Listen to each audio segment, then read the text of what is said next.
peopled with ugly old shadows piously dozing, spitting and begging, was to plunge into a fiery river and swim for life to the nearest strip of shade.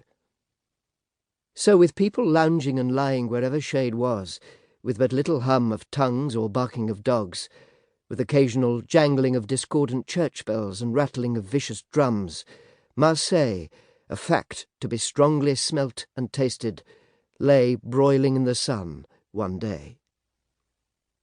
In Marseille that day there was a villainous prison. In one of its chambers, so repulsive a place that even the obtrusive stare blinked at it and left it to such refuse of reflected light as it could find for itself, were two men. Besides the two men, a notched and disfigured bench immovable from the wall, with a draught-board rudely hacked upon it with a knife, a set of draughts made of old buttons and soup bones, a set of dominoes, two mats, and 2 or 3 wine-bottles. That was all the chamber held, exclusive of rats and other unseen vermin, in addition to the seen vermin, the two men. It received such light as it got through a grating of iron bars, fashioned like a pretty large window, by means of which it could be always inspected from the gloomy staircase on which the grating gave.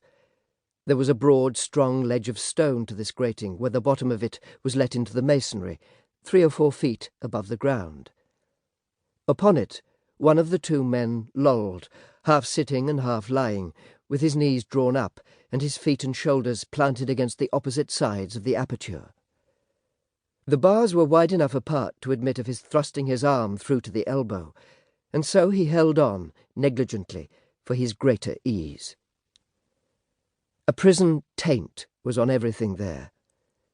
The imprisoned air, the imprisoned light, the imprisoned damps, the imprisoned men were all deteriorated by confinement. As the captive men were faded and haggard, so the iron was rusty, the stone was slimy, the wood was rotten, the air was faint, the light was dim. Like a well, like a vault, like a tomb, the prison had no knowledge of the brightness outside, and would have kept its polluted atmosphere intact in one of the spice islands of the Indian Ocean. The man who lay on the ledge of the grating was even chilled. He jerked his great cloak more heavily upon him by an impatient movement of one shoulder, and growled, "To the devil with this brigand of a sun that never shines in here." He was waiting to be fed, looking sideways through the bars that he might see the further down the stairs, with much of the expression of a wild beast in similar expectation.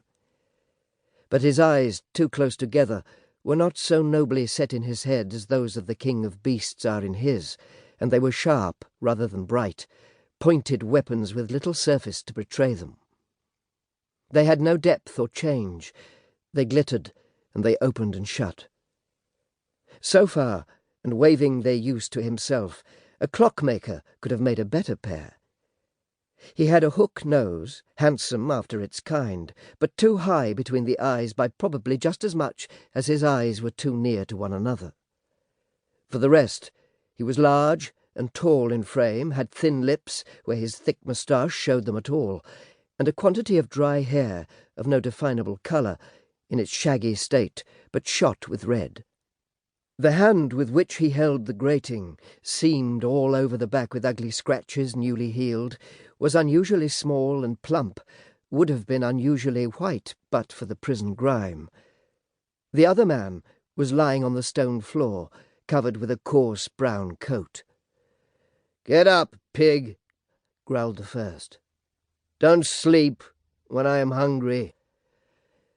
"It's all one, master," said the pig, in a submissive manner, and not without cheerfulness. "I can wake when I will, I can sleep when I will, it's all the same." As he said it, he rose, shook himself, scratched himself, tied his brown coat loosely round his neck by the sleeves — he had previously used it as a coverlet — and sat down upon the pavement, yawning, with his back against the wall opposite to the grating. "Say what the hour is," grumbled the first man. "The midday bells will ring in 40 minutes. When he made the little pause, he had looked round.